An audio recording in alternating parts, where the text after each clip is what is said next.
Accept कर रहा है, ठीक है, एक्सेप्टिंग देयर ओन डेथ। ये कोई भी इंडिविजुअल है जो खुद की भी नहीं तो समझ लो कि वो डेथ को एक्सेप्ट कर रहा है, ठीक है। कोई पर्सन है, अगर उसको किसी लव्ड वन या अपने आसपास के किसी की डेथ को एक्सेप्ट करना पड़ेगा, तो वो 5 स्टेजेस से गुजरता है। यही स्टेजेस होती है, यही स्टेजेस दी थी किसने? क्यूबलर ने दी थी, जिसकी थ्योरी को हम क्या बोलते हैं? Theory of grief. उसने ये 5 स्टेजेस दी थी: डिनायल, एंगर, बार्गेनिंग, डिप्रेशन और एक्सेप्टेंस, ठीक है। तो फर्स्ट स्टेज होती है डिनायल स्टेज।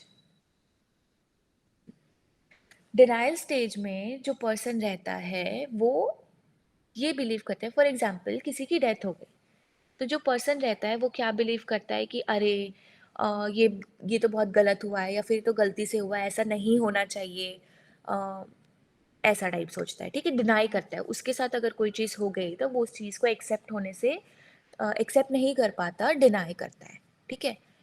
सेकेंड स्टेज होती है एंगर की। इसमें समझ लो जो पर्सन रहता है वो बहुत ज़्यादा गुस्सा हो जाता है कि ये मेरे साथ बहुत गलत हुआ है, लोगों को ब्लेम करने लग जाता है, जैसे कि हायर पावर डॉक्टर्स को बोलने लग जाता है कि आप लोगों के कारण हुआ है, आपके कारण डेथ हुई है, ऐसा। ये हमारा माइंड का एक फेस है जो कि इस थ्योरी के अकॉर्डिंग क्यूबलर ने बताने का ट्राई किया है कि मेजरली लोग ऐसे ही फील करते हैं।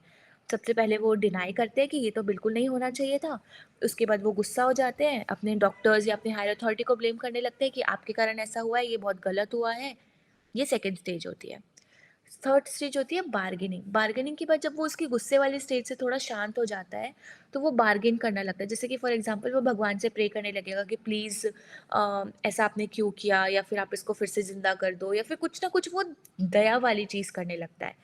गुस्सा होने के बाद एक माइंड में ऐसी स्टेज आ जाती है जिससे कि वो समझ लो कि रिक्वेस्ट करने लगता है, वो उसी ही डॉक्टर के पास जाके बोलेगा प्लीज़ आप बचा लो, ऐसा टाइप, ठीक है।